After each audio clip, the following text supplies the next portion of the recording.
በተለያዩ የክልል ነዋሪዎች መካከል ስለሚደረግ ክርክር ገነ ከመረጃ ላካፍላችሁ። ጤና ይስጥልኝ። ጠበቃ እንዳርጌ ካሴ ነኝ። የንግድ ግንኙነት የበለጠ እያደገ ሲሄድ በዛው ልክ አለመግባባት ሊፈጠር ስለሚችል በተለያዩ የክልል ነዋሪዎች መካከል የፍርድ ቤት ክርክር መኖሩ አይቀርም አለም።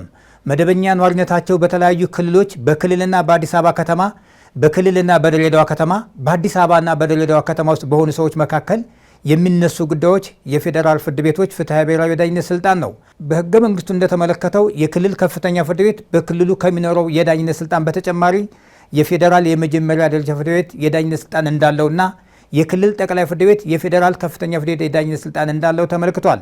በዚህ መሰረት በተለያዩ ክልል ነዋሪዎች መካከል የሚነሳውን ክርክር የስረ ነገር ስልጣን እንደተጠበቀ ሆኖ የክልል ከፍተኛና ጠቅላይ ፍርድ ቤት በውክልና ስልጣናቸው ተቀብለው የሚያስተናግዱት ይሆናል።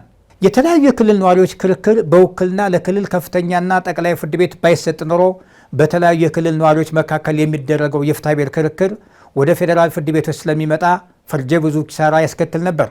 ከዚህ ላይ አብሮ መነሳት ያለበት ጥያቄ በተለያዩ የክልል ነዋሪዎች መካከል የሚነሳውን ክርክር በውክልና ለምን ለፌዴራል ፍርድ ቤት መስጠት አስፈላጊ የሚለውን ስንመለከት በሁለት ወይም በሶስት ክልሎች ውስጥ በሚኖሩ ተከራካሪዎች መካከል የሚፈጠረውን አለመግባባት የፌዴራል ፍርድ ቤቶች ተቀብለው እንዲያከራክሩ የሚደረገው ፍርድ ቤቶቹ ገለልተኛ ሆነው ተብለው ከመጠበቃቸው የተነሳ ከአካባቢያዊ አድሎ ነፃ ሆነው ተከራካሪ ወገኖች በዳኝነት ስርዓቱ ላይ እምነት እንዲኖራቸው ማስቻል ነው።